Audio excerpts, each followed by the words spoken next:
There's a moment that doesn't get talked about enough in personal finance. It's not when money is tight. It's not when things are breaking. It's when things are fine, when there's a bit of margin, when nothing urgent needs attention, when you realize there's more room than you expected. This episode is about what I do in that moment. Not to optimize it, not to rush it, but to handle it without quietly undoing progress. For a long time, margin felt strange to me. If there was extra money, my instinct was to use it, not recklessly, but quickly. Almost like leaving it untouched was risky. Margin felt temporary, unreliable, like something that needed to be converted into something tangible before it disappeared. That mindset didn't come from greed. It came from years of living without buffer.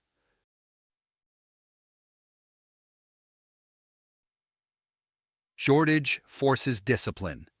Extra requires judgment. When money is tight, the rules are clear. You spend carefully because you have to. When there's extra, the rules become internal. No one stops you. Nothing breaks if you spend it. There's no immediate consequence. That's why margin can quietly reset your baseline if you don't handle it intentionally. This was a big shift for me.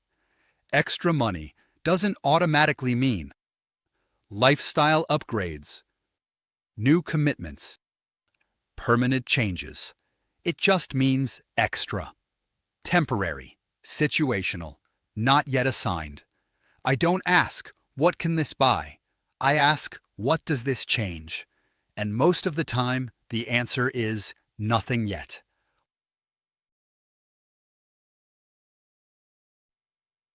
When margin appears, my first response now is to slow everything down. No decisions, no upgrades, no mental shopping lists. Just time. I let the money sit where it is. I let the feeling settle. I let the excitement fade. If something still feels necessary after that, it usually is. If it doesn't, it usually wasn't.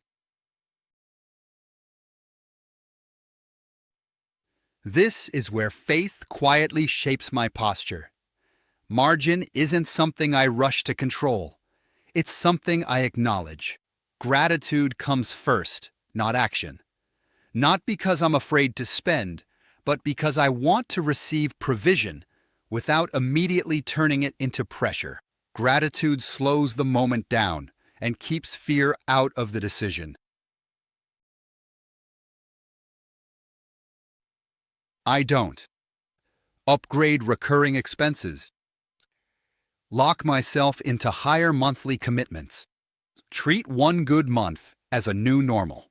Those decisions are expensive to reverse. Extra money can disappear quietly, but commitments stay loud. So I protect stability first. This was a mindset shift that took time. Margin isn't a reward for doing well. It's protection against what comes next. Life changes. Expenses show up. Unexpected things happen. Margin gives you options, and options are freedom. That's worth protecting.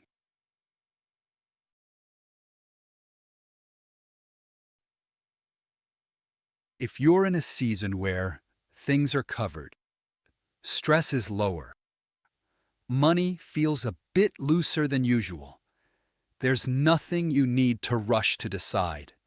You don't need to optimize it. You don't need to justify it. You don't need to spend it to prove anything. Sometimes the most responsible thing you can do with extra is to leave it alone for a while. Extra money doesn't need an immediate job. Sometimes its job is simply to remind you that stability is possible and worth protecting. I'm JP, and I'll see you in the next one.